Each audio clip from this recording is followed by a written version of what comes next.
The more you focus on the value of your product or service, the less important price becomes.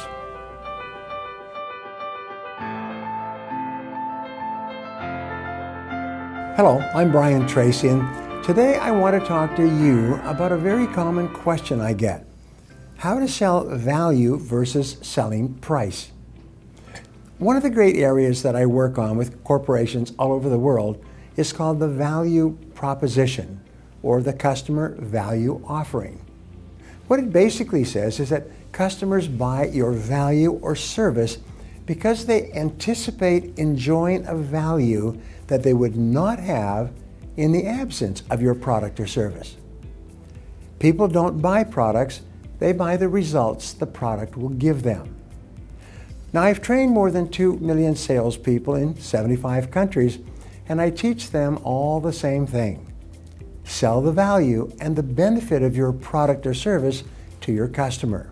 Focus on explaining and expressing how it works for the customer. If you focus on the value, the price becomes less and less important. If you don't focus on value, the only thing you can talk about is price. Now, here's the research. The research says that the value is the difference between the price you charge and the benefits the customer perceives that he or she will get. If the customer perceives that they will get a lot of benefit for the price they pay, then their perception of value is very high. So you can control that. Teach people how much they will benefit, how much your product or service will help them, all of the things your product or service can do to help them achieve their goals and solve their problems. The more you focus on these values, the less important the price becomes. So here are a few actionable items you need to do to ensure that you will get the sale. Number one, ask yourself, who is the person who is most likely to buy my product and buy it immediately? Then create a customer avatar or model customer in your mind based on this information. How old are they? Are they male or female?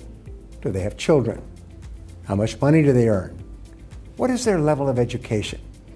Once you've done this, you'll be able to move on to the next step, which is identifying your ideal customer avatar's problem clearly. What kind of a problem does your perfect customer have that you can solve? If you've identified your customer correctly, these people will pay you to solve their problems.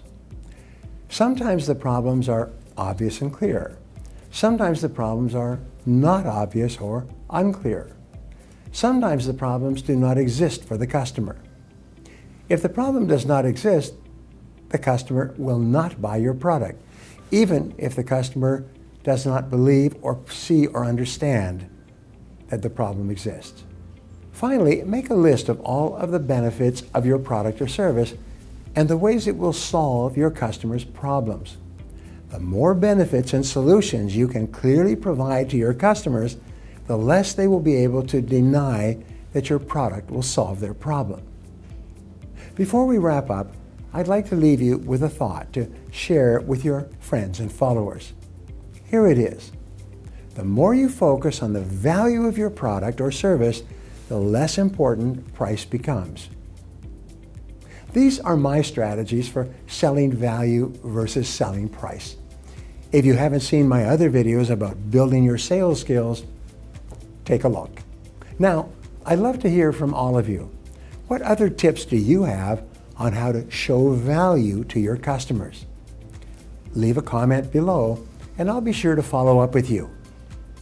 If you've enjoyed this video and feel it was valuable for teaching you how to close more sales, subscribe to my channel and share this video with your friends or anyone else who might benefit from this information.